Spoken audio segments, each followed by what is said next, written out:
बोल सकुदेव भगवान की जय। योग योगेश्वर महापू रामलाल जी, योग मास्टर मुल्केश्वर भगवान और हम सभी के प्राणाधार सत्सुर सद्गुरु स्वामी देवीदास जी महाराज जी के शीश जन कमलों में हम सभी बच्चों का साष्टांग दंडवत प्रणाम स्वीकार हो। आइए प्रभु जी के चरण कमलों का आशीर्वाद लेकर आज का सत्संग आरंभ करते हैं। भगवान सतगुरु तो विश्वव्यापी होते हैं, प्रत्येक जीव के अंदर विद्वान होते हैं और अपने भक्तों के अंदर तो गुरुदेव होते ही हैं।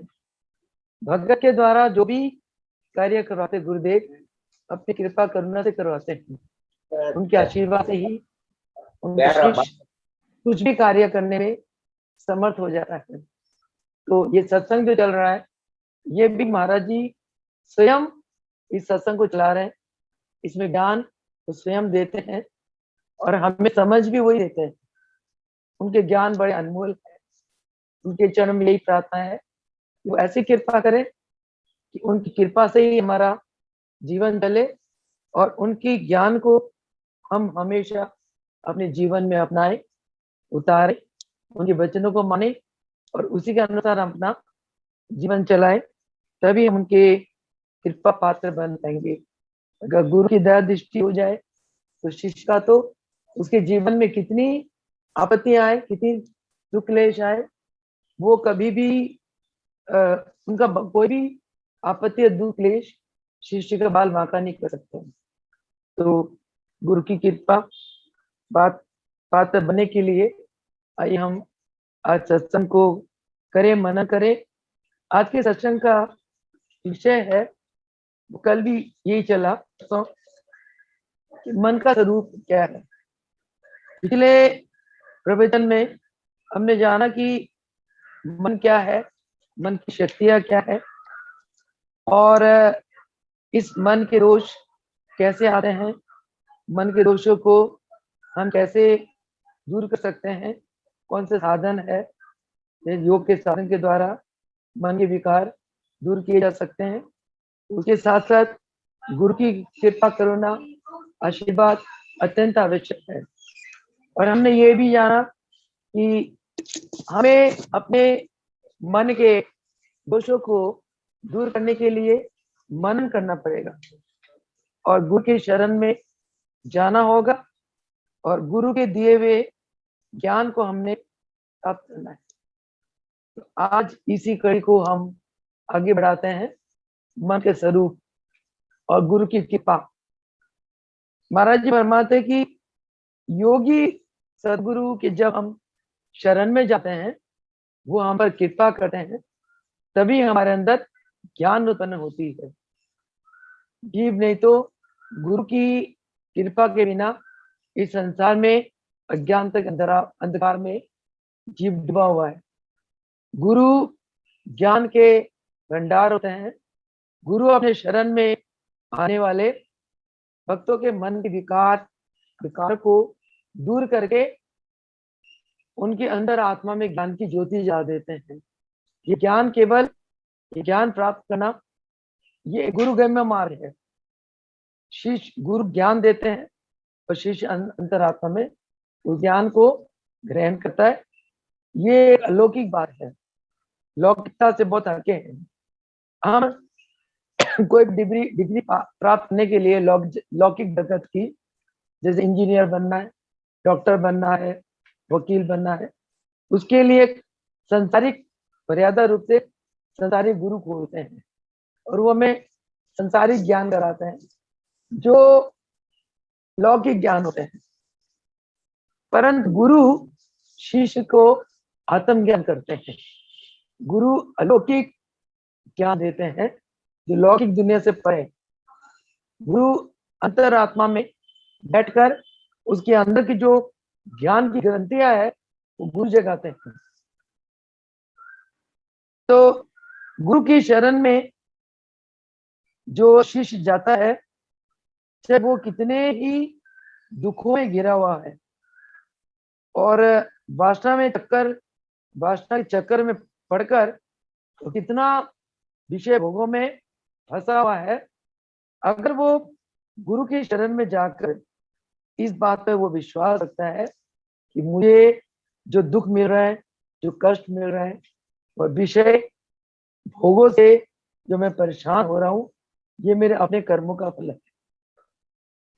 जब एक शिष्य के अंदर ऐसा एक विश्वास आ जाता है, ऐसा ज्ञान आ जाता है, और साथ ही साथ गुरु के शरण में जाकर उसे ऐसा भी अनुभूत होता है कि अगर मैंने पाप कर्म किए तो मुझे पाप कर्मों का फल मिल रहा है, और इसी प्रकार अगर मैं शुभ कर्म करूंगा तो मुझे शुभ कर्म का फल मिलेगा। उससे क्या होता है, गुरु के शरण में जाकर वो पाप कर्म करना छोड़ देता है, अपने आप ही पुण्य कर्म करने लगता है, और इस प्रकार धीरे धीरे पुण्य कर्म करते हुए पुण्य कर्म का फल अच्छा प्राप्त करते हुए उसके एक दिन उसके अहंकार का नष्ट हो जाता है। तो ऐसे शिष्य का अहंकार नष्ट हो जाता है, तो उसके अंदर अपने आप ही सद्गुण आने लगते हैं। वो सद्गुणों को प्राप्त करने में सामर्थ्यवान हो जाता है, बलशाली हो जाता है, वीर पुरुष हो जाता है।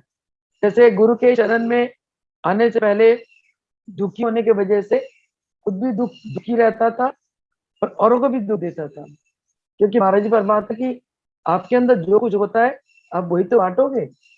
दुख होगा दुख बांटोगे, अहंकार होगा अहंकार बांटोगे, घृणा आएगी घृणा बांटोगे, और अगर आपके अंदर प्रेम है, संतोष है, दया है, आप वही बांटोगे। गुरु के शरण में आकर शिष्य को इस बात की समझ आ जाती कि अगर मैंने पिछले जन्मों में, इसी जन्म के पिछले जन्म में पाप कर्म किए तो मुझे उस पाप कर्म का फल दुख मिल रहा है, तो क्यों ना मैं गुरु के शरण में आकर शुभ कर्म करूं। शुभ कर्म करके वो शुभ कर्मों का फल उसको सुख मिलता है, और उसके साथ साथ उसके अहंकार का नाश हो जाता है। शुभ कर्म कौन से? परहित में रहना, निष्काम कर्म, दूसरों की सेवा, दूसरों की दुख को अपना दुख समझना, दूसरों के सुख को अपना सुख समझना, और हर एक जीव के अंदर ईश्वर की उपस्थिति को महसूस करना, ये तो पुण्य कर्म है। इन पुण्य कर्मों का फल, ये पुण्य कर्मों, ये पुण्य विचार है, और इन पुण्य विचारों से जैसे उसका अहंकार खत्म हो जाता है, अपने आप उसके अंदर एक ऐसी पावर आ जाती है कि वो सद्गुणों को ग्रहण कर लेता है। महाराज जी फरमाते हैं कि सद्गुणों को ग्रहण करके वो हमेशा पूर्ण शांत अवस्था को प्राप्त करता है, और ऐसे पुरुष सच्चे वीर योगी पुरुष कहलाते हैं। और ऐसे पुरुष के ऊपर, ऐसे पुरुष की रक्षा के लिए ऐसे योगी वीर पुरुषों को भक्त कहते हैं। ऐसे भक्तों की रक्षा के लिए भगवान संसार में अवतार लेते हैं। तभी कहा गया युग युगों में अवतार ले दुख हरण भगवान, जो जिस युग में प्रकट हो वही करे कल्याण। श्री राम लाल कलिकाल में लेकर कला आनंद, जग तारण कारण प्रकट भये भगवान। जग को तारण के लिए, यानी के भगत के रक्षा के लिए, भगत के निमित्त भगवान अवतार लेते हैं। भगवान कृष्ण ने अवतार लिया भक्तों के कल्याण के लिए, भगवान राम ने अवतार लिया, महापुरुष रामदास जी ने अवतार लिया स्मार्थ के लिए, धर्म की स्थापना के लिए, संसार को योग का संदेश देने के लिए, और गृहस्थी बचे लोगों को योगी बनाने के लिए महापुरुष रामदास जी ने अवतार लिया। उनके उस कार्य को मुल्केश्वर भगवान ने आगे बढ़ाया, उनके कार्य को हमारे देवी दयाल भगवान ने आगे बढ़ाया। तो इसीलिए कहा गया राम से अधिक राम का दास है। जैसे कहते हैं ना कि हमारे भजन है कि हमारे राम जी से राम राम राम कयोरे हनुमान, यानी कि हमारे शास्त्रों में ये सत्य बात है कि भगवान राम को अगर आप प्रसन्न करना चाहते हो, हनुमान जी को प्रसन्न कर लो। जैसे किसी मिनिस्टर को मिला है, आप पहले उसके पीए से मिलते हो, पीए आसान से आपको मिनिस्टर से मिला देता है। उसी प्रकार मालिक से मिलने के लिए मालिक के दास को पसंद कर लो, मालिक के दास को मिलो, वो मालिक से आराम से मिला देते हैं। तो महाराज जी फरमाते हैं कि गुरु की महत्व, गुरु की कृपा दृष्टि, यानी कि हमारे मन को, जैसे कहते हैं ना कि मन ही मना मनुष्यानम बंधयः मोक्षयः कारण। मन का स्वरूप क्या है कि मन ही मनुष्य के लिए बंधन का कारण है, मन ही मोक्ष का कारण है।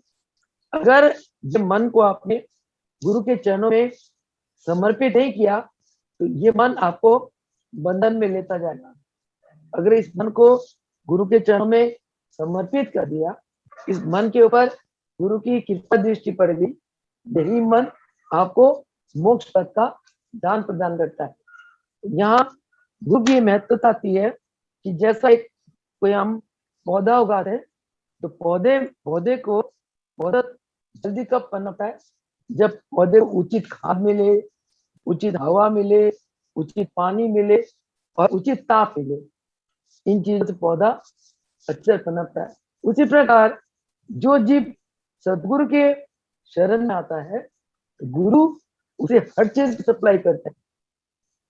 गुरु दया दृष्टि कृपा दृष्टि करके उसे लोक परलोक सुधार देते हैं। नहीं तो गुरु के शरण में आए बिना जीव अपने लोक और परलोक दोनों बिगाड़ देते हैं। और गुरु भी कैसे होना चाहिए?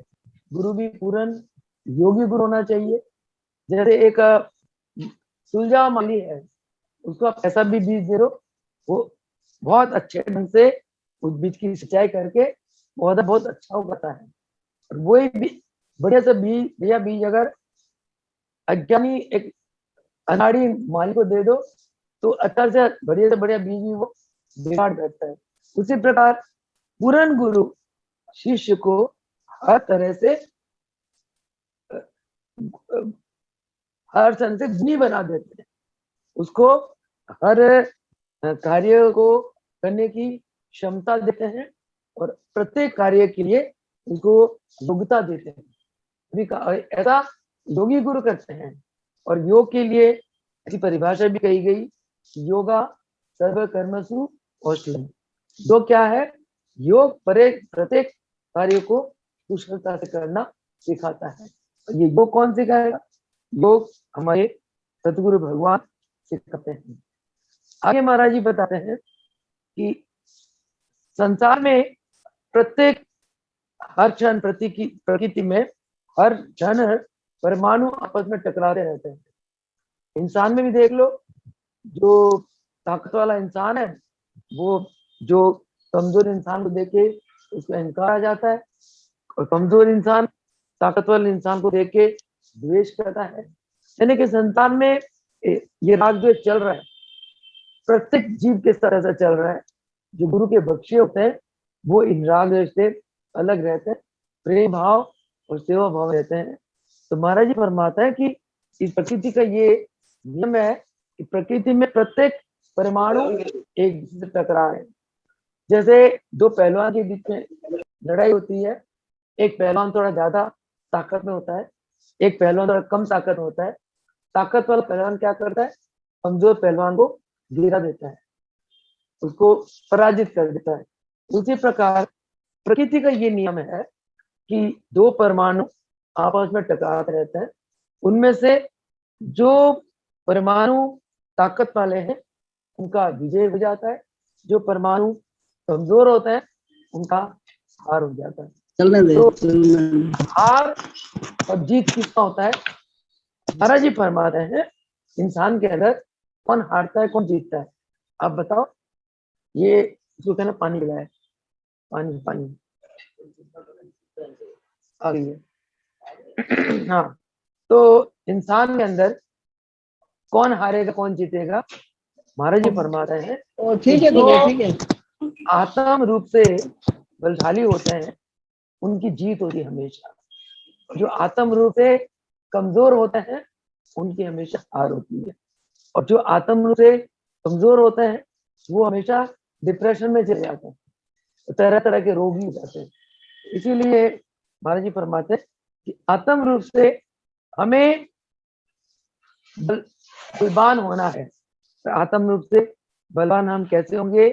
जब हम सतगुरु की शरण में जाएंगे। सतगुरु के शरण में जाने से सतगुरु अपने दिव्य शक्ति के द्वारा हमें आत्म रूप से बलशाली बना देते हैं, उनकी दिव्य दृष्टि। और जब हम आत्म रूप से बलशाली बन जाते हैं, हमारे अंदर मनन की शक्ति आ जाती है, एक चिंतन की शक्ति आ जाती है। और इस चिंतन या मनन की शक्ति के द्वारा हम मायावी के भोगों को नष्ट कर देते हैं। और जब तक हमारे अंदर मनन नहीं होगी, चिंतन होगा, तब तक ये विषय भोग हमें मार गिराते हैं। विषय भोग हमारे जीवन को बिल्कुल नारकीय बना देते हैं।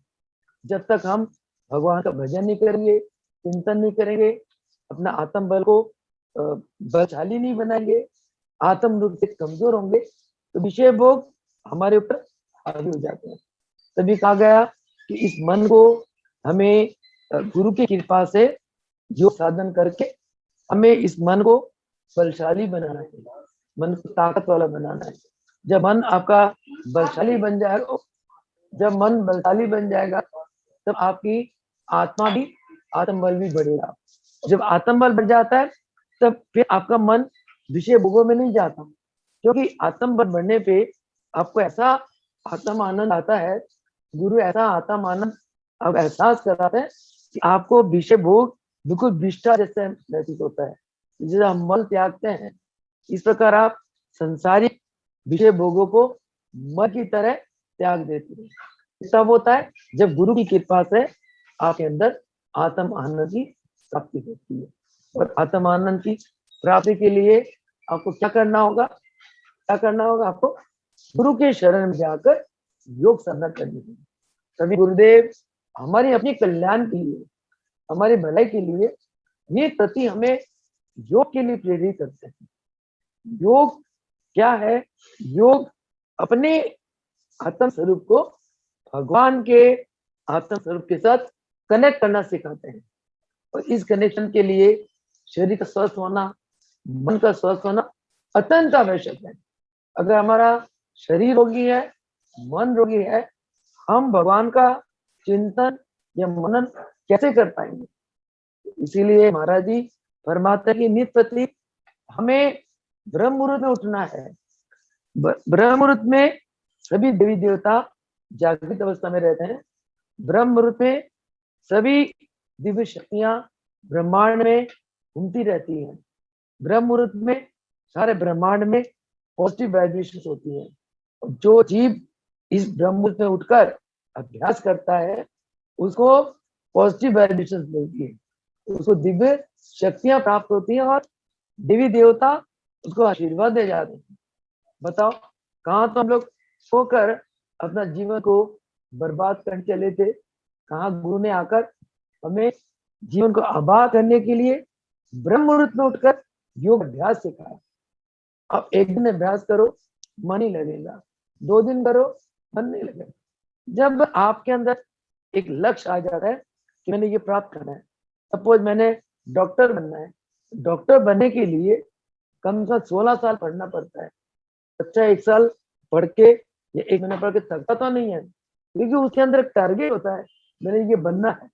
उसमें कितनी जो मेहनत करनी पड़ती, कितनी मुसीबतें झेलना पड़ता है, वो परवाह नहीं करता, क्योंकि उसके अंदर एक संकल्प ले लेता है कि मैंने ये बनना है।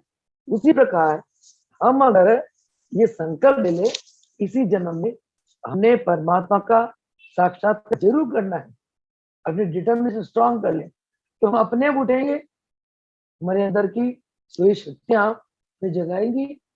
जब आप अचानक अर्ली इन द मॉर्निंग आपकी जाग खुल जा रही है, अगर आप ये संकल्प लेके सोते हो, मुझे सुबह उठ के अभ्यास करना है, क्योंकि इसी जन्म में मैंने परमात्मा की प्राप्ति करनी है। तो इसी जन्म में परमात्मा की अगर प्राप्ति नहीं कर पाया, तो क्या पता अगले जन्म में मुझे पूर्ण गुरु मिले ना मिले, मेरा अगला जन्म कहाँ हो, मेरी आत्मा को कहाँ भटकना पड़े। इस बात की जब आप सोच अपने अंदर लिया होगे, तो आपका संकल्प भगवान की प्राप्ति के लिए आपका संकल्प दृढ़ हो जाएगा। और उस प्राप्ति के लिए जब आपका संकल्प दृढ़ हो जाएगा, तब आपके रास्ते में इस मार्ग में चलने के लिए कुछ भी अड़चने आए, आप कभी नहीं रोकोगे। आप उन अड़चनों को अड़चन नहीं समझेंगे। जो भगवान का दीवाना है, ब्रह्म मुहूर्त में उठता है, कई बार ऐसा होता है कि चलो बहुत जल्दी है, थोड़ी देर और सो लें, परंतु अगर आपका संकल्प स्ट्रांग है, आत्मा से गवा जाती है, अरे नहीं, ब्रह्म मुहूर्त में सोने का मतलब इस अनमोल घड़ियों का मिस यूज करना, अनमोल घड़ियों का दुरुपयोग करना। एक ऐसी आत्मा बोलती है, अगर आपका संकल्प अंदर का सच हो और आपके पर सतगुरु भगवान की कृपा हो, तो ऐसा होता है। तो इसलिए भगवान कहते हैं कि आदि से अब तक हमारे अंदर यही नियम चलता आ रहा है कि हमें गुरु के शरण में आकर उनके जब बतलाए हुए योग साधन को हम करेंगे, हमें उनका दर्शन प्राप्त होगा, उनका स्पर्श प्राप्त होगा, उनका आशीर्वाद प्राप्त होगा, तो थोड़े ही दिनों में हमारे विचार बिल्कुल शुद्ध हो जाएंगे। और विचार शुद्ध होने पे हमारे अंदर ऋतंभरा प्रज्ञा बुद्धि की जागृत हो जाती, और इसके बिना हम मायावी दुनिया में फंस जाते हैं, और इस दुनिया में, मायावी दुनिया में अपने विषय भोग हमें नरक की तरफ ले जाते हैं। और इन विषय भोगों से पार पाने के लिए इसका उल्टा रास्ता क्या है? उल्टा रास्ता क्या? ध्यान योग। ध्यान योग के द्वारा हम अपने आत्मा को, आत्म बल को बढ़ा सकते हैं। और इसीलिए हमारे धर्म ग्रंथों ने ये कहा है, नास्ति माया समम पापम, यानी कि माया, मोह, ममता जो है, ये पाप का मूल है। नास्ति माया समम पापम, नास्ति योगा परम बलम। योग जो है वही परम बल है। योग करोगे आपका आत्मबल बढ़ जाएगा, संसार का कोई ताकत आपको डरा नहीं सकेगी, और आप परम पिता परमेश्वर की प्राप्ति की तरफ आगे बढ़ोगे और एक दिन मंजिल तक पहुंच जाओगे। पक्की बात है। महाराज जी फरमाते हैं कि तुम अपनी आत्मा में जैसा संकल्प करते हो वैसे ही हो जाता है। कहते जो अच्छे संकल्प करता है, मैं उसको धनात्मक सोच देता हूँ, उसकी जो अच्छे सोचों को और ताकत देता हूँ। जो सोच ही कमजोर कर देता है, तो मैं उसको उसकी मन के विकार को धोता हूँ, उसके बाद उसकी सोच को ऊपर उठाता हूँ, यानी कि उसकी सोच में ताकत देता हूँ। आगे धर्मग्रंथ कहते हैं, नास्ति ज्ञानात् परम बंधु। ज्ञान, आनंद जो ज्ञान है, गुरु के चरणों से जो हम ज्ञान प्राप्त करते हैं, वो हमारे परम मित्र है। ना सत्य अहंकारत परम रिभु। अहंकार ये हमारा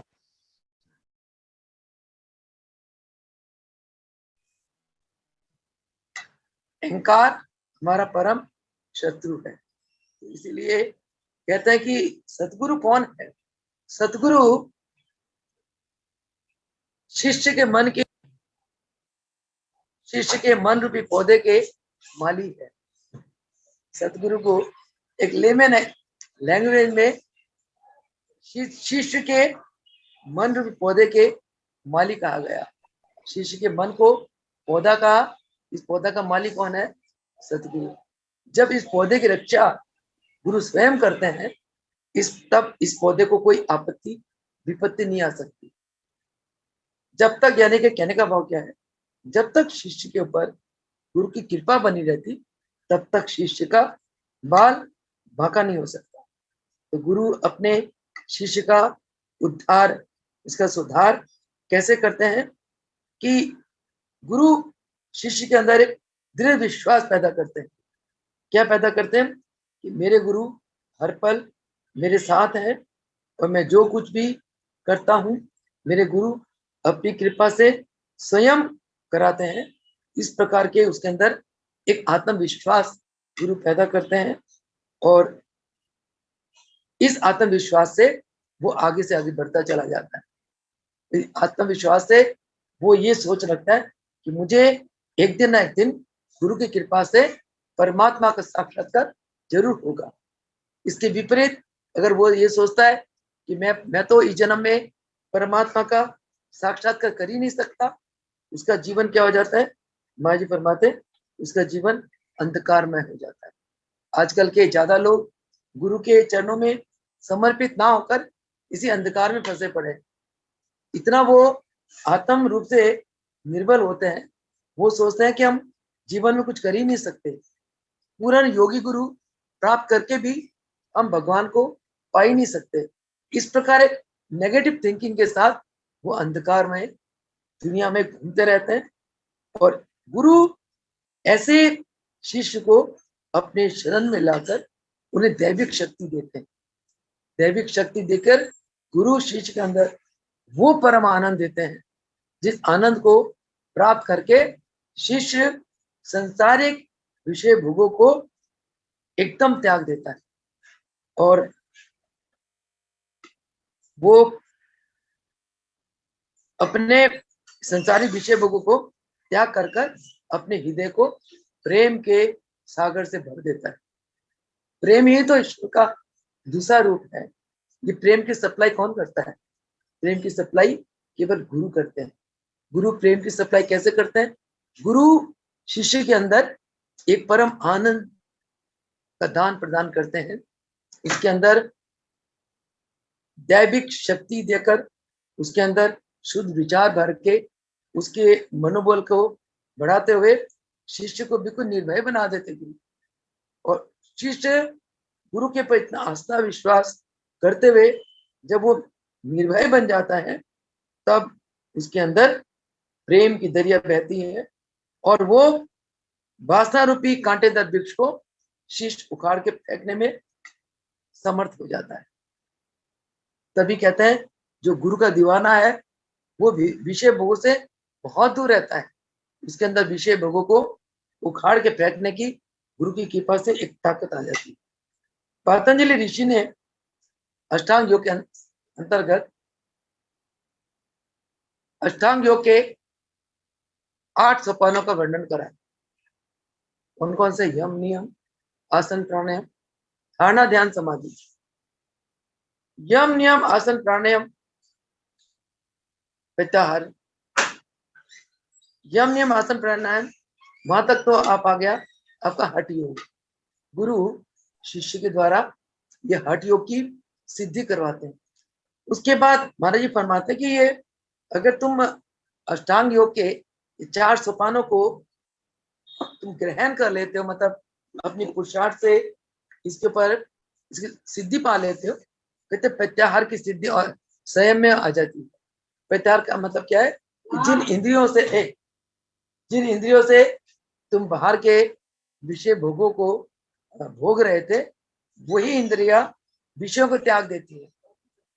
और कहाँ जाते हैं वो इंद्रिया अंदर की आत्म आनंद को प्राप्त करने में जुट जाती है। ये अपने आप आ जाता है जब आप आसन प्राणायाम, यम नियम आसन प्राणायाम का अभ्यास कर लोगे। यह अभ्यास आपको अपने पुरुषार्थ से स्वयं करना पड़ेगा। प्रत्याहार अपने आप आ जाएगा। आगे महाराज फरमाते हैं, अब गुरु आपके ऊपर धारणा ध्यान और समाधि की कृपा करते हैं। गुरु जब आपके ऊपर धारणा ध्यान समाधि की कृपा करते हैं, तब आपको योग का उस परम आनंद की प्राप्ति होती है जिस आनंद को प्राप्त कर करके आप एक दिन परमात्मा का साक्षात्कार कर लेते हैं। भाई फरमाता कि पुराने जमाने में ऋषि मुनि संत इन्हीं परम आनंद के परम आनंद का जो ब्रह्मानंद रस है, उस रस को पान किया करते थे। कैसे? धारणा ध्यान समाधि के द्वारा। और वो गृहस्थ आश्रम में तब प्रवेश करते थे जब उनके अंदर एक संकल्प होता था कि हमने एक योगी संतान उत्पन्न करना है। तो उनका बीज ही ऐसा होता था, योगमय संतान भी योगी होते थे। वो गृहस्थ में आते इसलिए थे कि हमने योगी संतान को जन्म देकर इस धरती का विश्व का कल्याण करना है। परंतु आजकल क्या है, लोग भाई फरमाते हैं कि गृहस्थ आश्रम में जो प्रवेश करते हैं वो केवल विषय भोगों के लिए, वासनाओं के लिए। भाई फरमाते हैं कि जैसा बीज होता है वैसे पौधा होता है।